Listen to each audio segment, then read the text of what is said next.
The galaxy knew Earth as a planet of diplomats and dreamers, not warriors.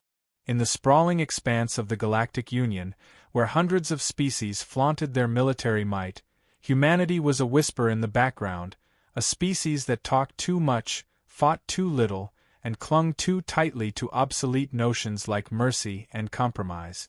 When Earth was admitted into the Union, it was more out of courtesy than necessity, a nod to their technological contributions and not their strategic value. Commander Leora Vela had grown up under that shadow. Born on one of Earth's outer colonies, she'd memorized the taunts hurled at her people. Humans? They'll run before the first shots fired. Even after leading rescue missions into collapsing asteroid settlements and negotiating truces between warring clans, the label stuck. Cowards. A species with soft hearts and softer spines. But something had changed. It started with the silence. Outer systems, once vibrant with trade and chatter, went dark. First was Varelian 9, then the twin moons of Raktel. Entire communication arrays went offline. Patrol ships vanished. No signals. No debris. Just empty static where civilizations had been. The Council dismissed it as natural anomalies, solar storms, even sabotage. But Vela had seen too many war zones to believe in convenient explanations. She reviewed the last transmission from Varelian 9 for the third time that morning. Blurred images flickered on the screen, a shadow blotting out a blue sky, screams, a flash of light, and then silence. Her jaw tightened. "Commander," said Helix, her ship's AI, its voice smooth and measured, "Counselor Tvok has again declined your request for reconnaissance clearance. He recommends patience." "Of course he does," she muttered, standing up. The walls of the briefing room dimmed as she walked toward the observation deck. Beyond the glass, the stars shimmered like distant lies. "What's the body count now?" 6 confirmed lost systems. Estimated population, 12 million, give or take. Civilians and non-combatants. And we're still talking. Helix didn't reply. It didn't need to. Vela already knew what the AI's algorithms projected. The numbers weren't just grim, they were catastrophic. If the silence continued to spread, the Union would lose half its outer territories within months. She descended to the lower decks where the crew was gathered. Soldiers, engineers, medics. Young faces hardened by experience, many still bearing the mockery of other species. Earth's recruits were often passed over for elite assignments, relegated to border patrols and disaster relief. They took pride in those roles, even if no one else did. Among them was Dr. Amir Nasser, the youngest astrophysicist to lead a dark energy research division. Slender, always carrying at least 2 datapads, Amir looked more like a nervous scholar than someone attached to a military vessel. He was muttering equations to himself as Vela approached. "Doctor," she said, "tell me you have something." He straightened, glasses sliding slightly down his nose. "The energy signatures we picked up before Varelian 9 went dark. They don't match anything in the Council's database. It's not radiation. It's structured. Intentional. Weaponized." He hesitated. "Worse. Directed entropy. Controlled decay of matter and light. Something is not just destroying, it's unraveling." She swallowed hard. "And the Council? Still debating protocols. They want more evidence before issuing a defense charter." Vela stepped back, absorbing the implications. The Voidborn, though unnamed yet, had begun their conquest. Unseen, unchallenged. And the galaxy's leaders were too frightened or arrogant to acknowledge it. That night, she sent a message back to Earth Command. Brief. Coded. 1 sentence. "We need to prepare without permission." The reply came 6 hours later. Approval encoded in silence. She took it as affirmation. The preparations began quietly. Emergency drills reclassified as training exercises. Outdated cargo ships retrofitted with shielding upgrade. Volunteers recruited not from the elite, but from the overlooked. The misfit engineers, retired miners, agricultural drone pilots. People who knew how to survive when no one came to help. Within a week, her ship, the Risen Blade, was no longer a passive observer. It became a spark in the dark, one of a dozen vessels following the echoes of the vanished systems. In the far corner of the galaxy, on the edge of a system once home to 3 thriving moons, Vela found her first confirmation. A single escape pod, drifting among the ruins, its beacon pulsing weakly. Inside was a Ractel child, barely 10 years old, eyes wide with frozen terror. No injuries. No parents. Just silence behind her. That was the moment Vela knew. No more diplomacy. No more waiting for permission. In the war room aboard the Risen Blade, she faced her crew. "They think we're afraid," she began. "That we'll run like the others. But I say we show them what cowardice really isn't. We stand. And when we do, when the Voidborn see us coming, they'll understand why we survived when no one else would." There was no applause. Just a long, heavy silence. Then nods. Determined eyes. The kind of silence that meant commitment. The message she sent out next wasn't to Earth. It was to any who would listen. If your leaders hide, if your fleets scatter, come to us. We don't promise safety. But we do promise to fight. Across the stars, that signal began to spread. Not all answered. Some laughed. Some warned. But a few, just a few, began to change course. Because somewhere, in the cold silence of space, something monstrous was coming. And the humans were the only ones moving toward it. The darkness came not as a storm but as a silence, an unbearable stillness spreading system by system. Communications severed. Power grids collapsed without warning. Vela had hoped her message would be a beacon. Instead, it had become a lifeline few dared to grab. Of the 50 worlds she had reached out to, only 5 responded. Fewer still sent aid. The first attack Vela witnessed firsthand was not on a battlefield, but above the civilian world of Luthor Prime. The Voidborn descended in waves of obsidian and light, their ships formless yet solid, like fluid frozen mid-motion. No demands. No communication. Just the systematic erasure of life. "Their weapons don't burn," Amir whispered from the command deck, eyes locked on the data feed. "They don't explode. They disassemble." Entire towers vanished like breath on glass. The atmosphere shimmered, then warped, as if reality itself was bending away from the presence of the invaders. Vela gave the order. "All units, engage." She knew what it would cost. The Risen Blade was not built for fleet warfare. But it moved, fast, sharp, deliberate, intercepting drop pods before they reached the civilian zones. Her crew had trained relentlessly, not for victory, but for resistance. Delay the Voidborn. Save who they could. The first human casualty was Lieutenant Soren Hale. His fighter clipped one of the larger enemy vessels, detonating his fusion core and rupturing a corridor of the disassembler wave. It gave them 30 seconds to evacuate 3,000 colonists. 30 seconds paid for with a life. The Council didn't respond. Not a word. The following week, more systems fell. Entire species went into hiding, withdrawing into shielded core worlds. Some attempted negotiation. Others launched desperate counterstrikes. Nothing worked. Their tactics, aggression, intimidation, meant nothing to an enemy that didn't speak or fear or relent. It was during this spiral of losses that a new voice joined Vela's cause. Captain Threx, a Kelry War veteran, arrived with a battered frigate and a crew of 100. His species had always mocked humans, calling them fragile and overcautious, but now Threx's voice cracked over the comms as he relayed the fall of his homeworld. "They didn't fight us," he said. "They just consumed. There's nothing left. Not even dust." Vela welcomed them aboard. No ceremony. No pride. Just the understanding of shared grief and the seed of a new alliance, one born not of trust but necessity. Amir worked without rest. Sleep-deprived, caffeine-charged, and locked in his lab, he pored over every energy pattern the Voidborn emitted. What he found unnerved him more than he let on. They don't follow logic. he told Vela one evening, dragging schematics across the holotable. Their movements aren't strategic. They're evolutionary. Like a virus reacting to stimuli. Every time we survive, they adapt. Then we stay unpredictable, she said.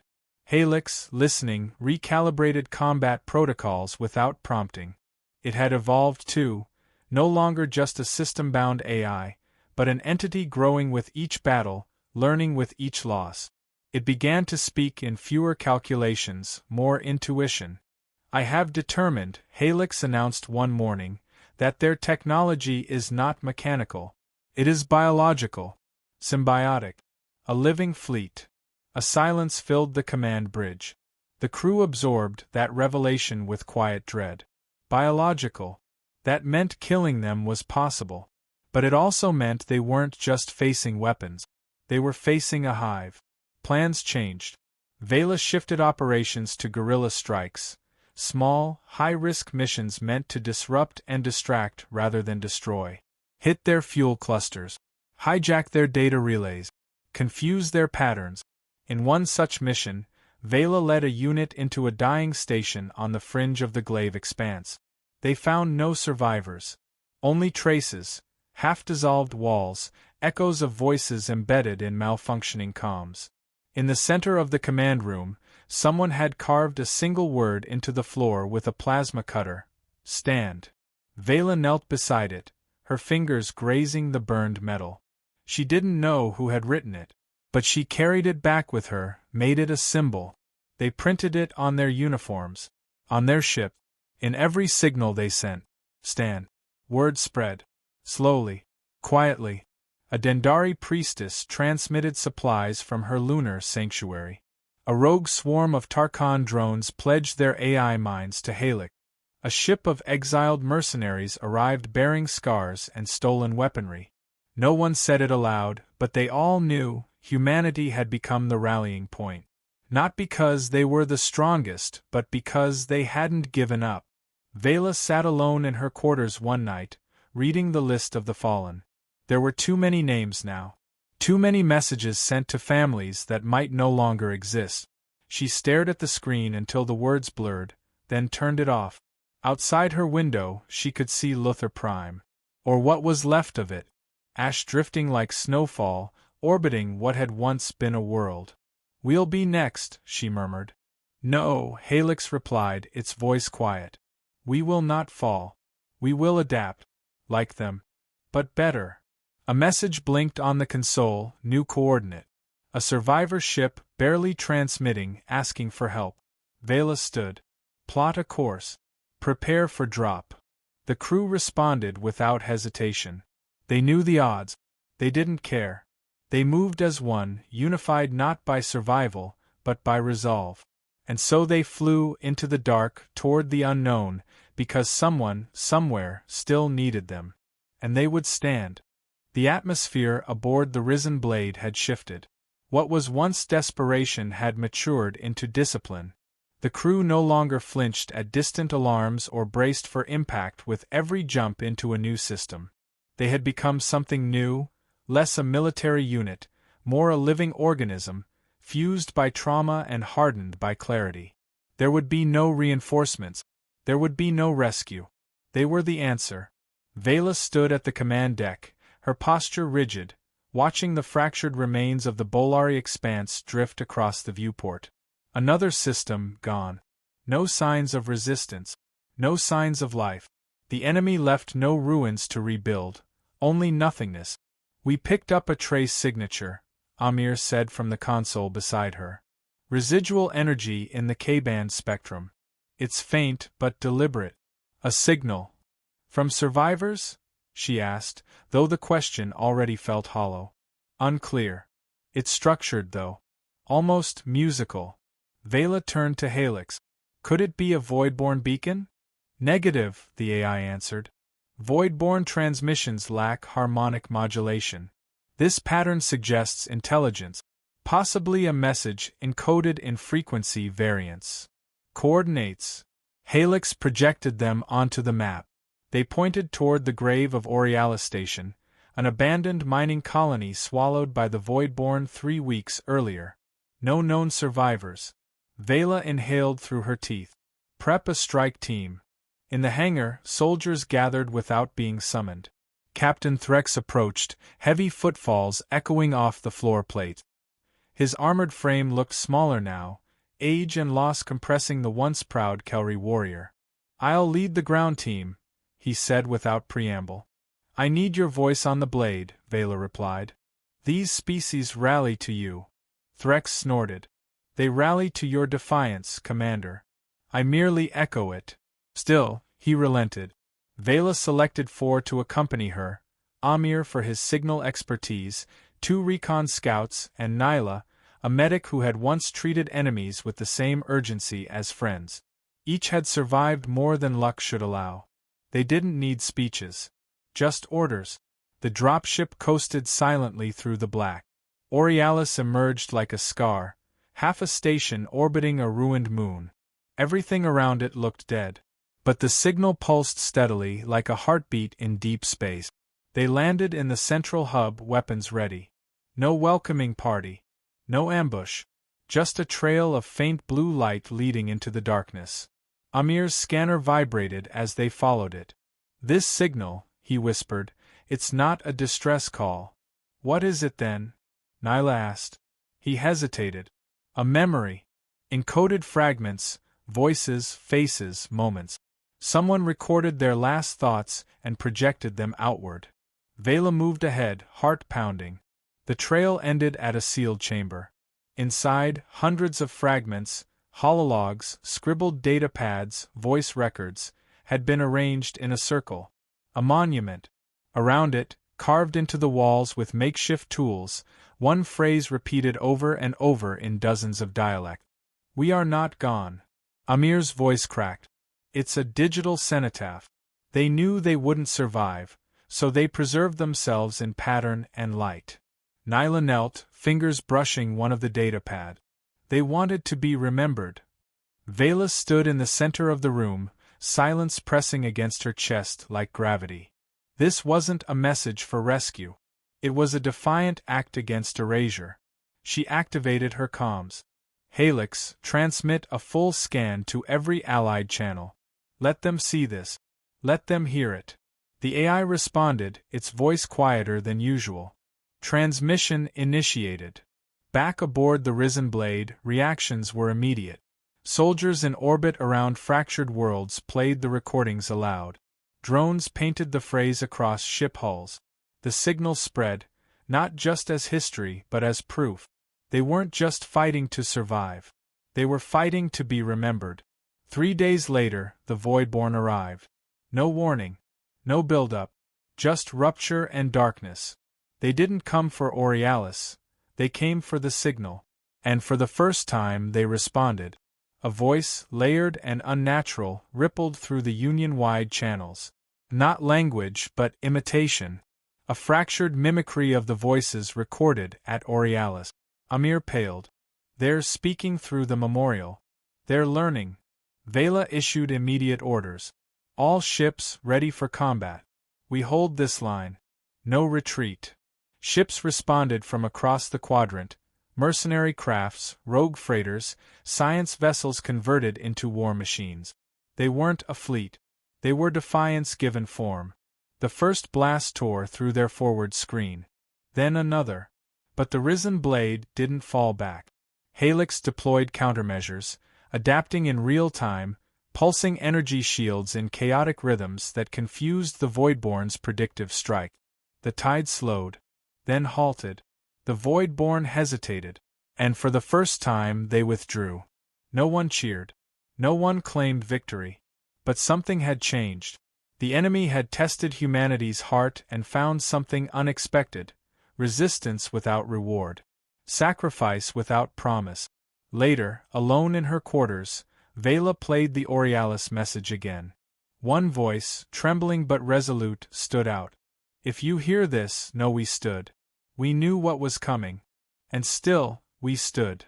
She whispered the words to herself, over and over. Tomorrow they would fight again. The war was far from over. But today they had held the line.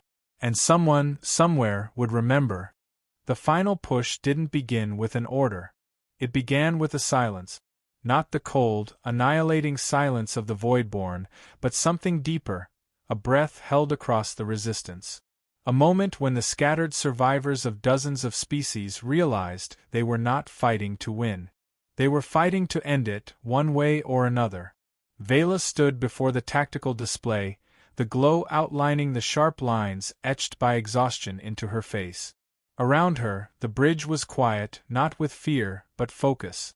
They had intercepted a data spike from a dying Allied scout ship, one that had penetrated a Voidborn core vessel before being atomized. The spike revealed something astonishing. A heart.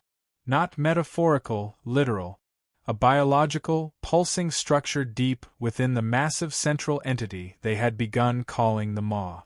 Larger than any known construct. Alive. Vulnerable. The heart isn't just a power source, Amir said, hunched over the console, his voice tight. It's central to their coordination, neural, tactical, everything. They're one mind. We kill that, we kill them all. Or die trying, Threx added.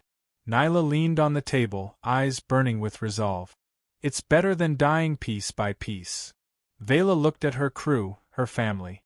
They were battered, frayed at the edges, running on nothing but belief. But they had never been sharper. Never more unified. Helix, she said, run full integration. Merge with every allied ship AI. Form a single combat protocol. Helix responded immediately. Integration sequence initiated. Multinode intelligence coordination engaged. We are ready. They launched. The combined fleet, barely 100 ships, looked pitiful compared to the approaching wave of Voidborn constructs. A black storm, vast and alive, eclipsing stars behind it. But this time, the resistance didn't scatter. They formed a spearpoint and the risen blade led it. The Maw emerged, a grotesque monument of spiraling biometal and twitching light. The heart was buried within, protected by a labyrinth of armored hulls and consuming tendrils. As they approached, the enemy began its chant, not sound but frequency. Mimicking voices again. Pleading, threatening, begging. Trying to understand fear. Trying to become it. They're scared, Amir whispered. They've never met something that refused to submit. The fleet hit hard. Helix guided them with mechanical elegance, anticipating enemy tactics, shifting formations like a conductor leading a symphony of survival. Ships were lost, dozens. Each time, the Voidborn adapted. But Helix adapted faster. Then came the breach. A gap, brief and narrow, opened near the Maw's outer armor. Vela didn't wait. She punched the throttle, diving the blade through the chaos, screaming into the belly of the beast. Flak burst around them. Tendrils struck the hull. Warnings lit every panel. But they didn't stop. Amir calibrated the torpedoes, setting the cores to hypercollapse, unstable, illegal, guaranteed to rip a hole in the heart's symmetry. This close, it'll destroy us too, he said. Vela nodded. I know. Then let me fire them, he said, his voice low. You're the symbol. If this works, they'll need you. You're the one who found the heart, she replied. Finish what you started. They reached the core. The heart was massive, throbbing with light, threads of energy weaving through it like veins. It pulsed with the rhythm of an entire species, beating a war drum no one had ever silenced. Amir launched the torpedoes. Time fractured. Light expanded. And then, stillness. The Voidborn fleet spasmed across the stars. Ships twisted violently, losing form. The frequency-mimicked voices faltered into static, then fell silent. One by one, the enemy constructs lost cohesion. They didn't explode. They simply stopped existing. On the bridge of the risen blade, Helix spoke once more. The Maw is dead. Their network has collapsed. Remaining entities are inert. Victory is ours. No one moved. No one cheered. Then Threx laughed, a deep, guttural sound of disbelief and wonder. Nyla slumped into a chair and wept. Amir stared at the scorched heart through the viewport until his knees gave out. Vela just breathed. Across the galaxy, signals poured in. From hidden sanctuaries, long-lost colonies, fractured governments, survivors, fighters, witnesses, all asking the same question, what now? Vela answered them all with one sentence. We rebuild. In the days that followed, the truth spread, not about the victory, but who had earned it. The species once called cowards had stood when no one else would. Not with overwhelming force, not with ancient powers, but with stubbornness, compassion, and fire. Memorials were built, not in marble, but in memory. The phrase from Aurealis was carved into the halls of 10 World. We are not gone. Vela never claimed a title. She declined statues. She retired quietly, somewhere near the edge of what had once been known space. Her name, however, became legend, spoken with awe, sometimes disbelief, but always with pride. The galaxy had learned a truth too long ignored. Sometimes the softest voices speak the loudest when no one else dares. And when the darkness came, only the so-called cowards remained to face it. And they stood.